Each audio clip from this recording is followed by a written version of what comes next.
Hi, Phil Hodkinson, UK Versity IQA. One of the areas that we are now looking to go into is functional skills delivery to students coming in from abroad on visas. We recently gained full accreditation from BAC, who validate our college. One of the areas that causes most problem is gaining the visa, and to do this you require to do an interview locally in your home area. A number of questions will be asked of you at this session, and depending on your answers to those is whether they will grant you a visa or not. To help with this, we have now set up an interview process so that before or after we've decided to offer you a position, but before you go to interview, we then interview you separately online via the Join Me process. And I will ask you something like 16 or 17 relevant questions that will help you to understand exactly what you need to know when you go into your real interview for the visa. Those questions will cover the whole of the area. Why did you choose this college? How will you manage to get there? Where will you live when you're in the UK?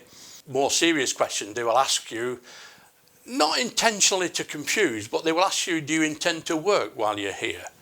Obviously, the answer to that is going to be no, but you must be aware of that and the way it is asked. They will also ask you what your intentions are after you've completed your course, which is asking the same question in a different way. They will ask you if you've paid any fees, and do you know how much the course is going to cost you in total. Those are the main areas that cause refusal. So you need to be very clear on that, and some of you may be asked to be interviewed one or more times to make sure you understand it and you've got it right.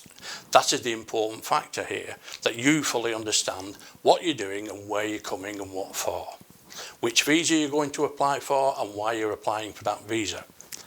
Also things like how will the course assist you in your career or where you want to go, what your goals and objectives are. The whole host of questions they will ask merely to get that visa. The visa, of course, are for 6 or 11 months.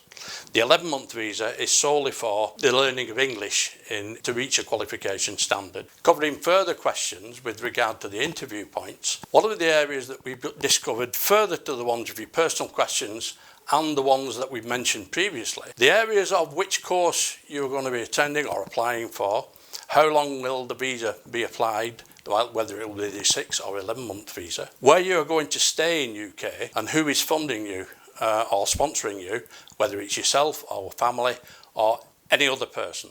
That needs to be clear. Your attendance at college, in other words, the days you have to attend and the hours you have to attend on those days to achieve your qualification. Those must be absolutely clear beforehand so that you've got an absolute answer to those when asked them. It's very important that you do this, as the visa restrictions in UK, although they've been relaxed somewhat recently, they are still quite harsh, and you must be absolutely clear on all these areas of your qualification and your attendance at the college, as well as the personal questions you'll be asked. Thank you.